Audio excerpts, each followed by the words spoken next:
Williams. Hoy vamos a hablar de un tropo o un estereotipo que se usa mucho en la industria del entretenimiento en general, que es bury your gays o entierra a tus gays.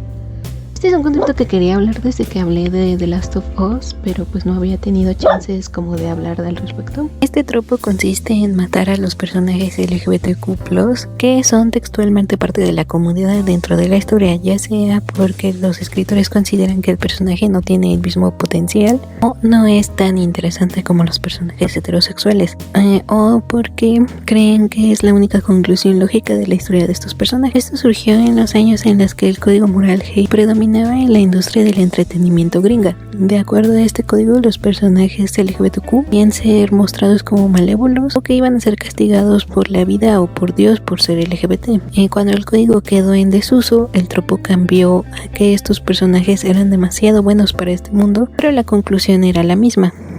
La muerte de los personajes suele suceder poco después de que el personaje sale del closet o poco después de encontrar una pareja, matando ya sea al personaje LGBT principal o al interés amoroso. En ocasiones la pareja sobreviviente se da cuenta de que en realidad no era gay, sino que había sido engañado por el personaje que falleció. Pasa con mayor frecuencia en novelas de principios del siglo XX, cuando la homosexualidad no solo era considerada una enfermedad mental, sino que era ilegal en varios países del mundo. Los personajes LGBT que mueren como los que sobreviven suelen sufrir más que los personajes heterosexuales que los rodean, y es este mismo sufrimiento el que puede orillar al personaje a quitarse la vida. También entra dentro de este tropo. Los siguientes casos entran dentro del tropo bury your gays. Cuando el personaje gay muere primero, como en las películas de horror, el personaje se suicide porque no puede soportar ser LGBT, ser víctima de un crimen de odio, morir inmediatamente después de salir del closet, morir por tener VIH o SIDA. Cuando un personaje que es una mujer masculina, sea o no sea canónicamente LGBT, muere. Muchas veces tiene la muerte más violenta de la serie o de la película. Este tropo puede ser utilizado por autores LGBT, ya sea para subvertirlo y hacer algo nuevo de este recurso narrativo, como para hacer comentario social con respecto a un punto específico de la historia, pero frecuentemente es usado por autores cis heterosexuales para explotar a la comunidad LGBT y para entretener a audiencias heterosis. Y esto no quiere decir que no sea posible que personajes LGBTQ+ mueran en una historia sin caer en este tropo.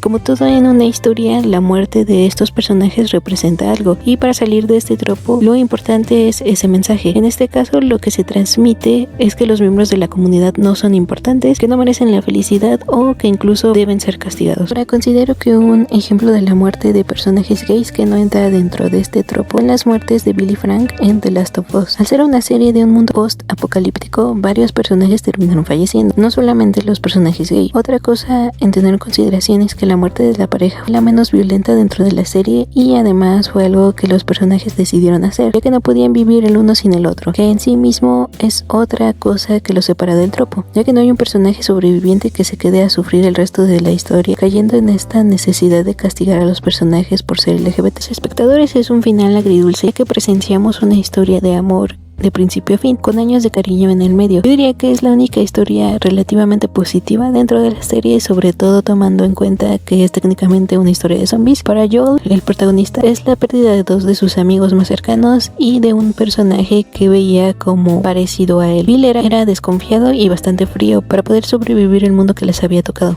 Para contrastar, hablemos de un ejemplo que sí sea bury your gays: la muerte de Joffrey Lonmouth, amante de Laenor Velaryon en la Casa del Dragón. Para empezar, poco sabemos de Joffrey, más allá de que es un guardia y es la pareja de Laenor, dejando muy en claro que es un personaje desechable que vivirá pocos capítulos. El personaje fallece de manera violenta debido a la homofobia de Ser Criston, que no pudo soportar que el personaje dijera que eran parecidos y que debían hacer una alianza para tener una buena vida con sus respectivos amantes. La muerte no solo fue violenta, sino que fue poco después de que Rhaenyra había propuesto el acuerdo de que cada quien podía tener parejas que quisieran siempre y cuando se respetaran entre ellos y mantuvieran la farsa del matrimonio arreglado. O sea que fue poco después de que Rhaenyra aprobara la relación y que parecía que iban a tener el mejor final posible. Otros personajes sabían que Laenor, el personaje sobreviviente, era gay. Consideraban que ser gay era antinatural y que estaba prohibido por su religión. Esto trae a colación otras críticas que se hace de la representación LGBT LGBT en la industria del entretenimiento, y es que no importa en qué universo esté ambientado, los personajes no pueden escapar de la homofobia, y que en el mundo donde existen dragones, lo antinatural es nuestra presencia. Los personajes que sabían de la orientación de Laenor consideraban que la muerte de su pareja era algo positivo, tenía la oportunidad de curarse, o que al estar con Rhaenyra se daría cuenta de que en realidad no era gay y que se habían aprovechado de, o que simplemente estaba confundido, pero ahora podía ser feliz y gobernar con su prima viviendo felices para siempre. La representación es importante, pero es igual de importante que sea una representación positiva y de calidad, que se pueda hablar de historias felices. Y considerando lo mucho que ha cambiado la sociedad, incluso en temas de moral y ética, es extraño que se siga buscando estas historias donde los personajes sufren por su orientación sexual y por su identidad de género, que se siga buscando este castigo casi religioso a la comunidad. Incluso se quisiera ver desde un punto de vista pragmático, en donde solo tomáramos en cuenta la creación de contenido. No hay una razón para continuar con un tropo que lleva más de 100 años existiendo, cuando podría estarse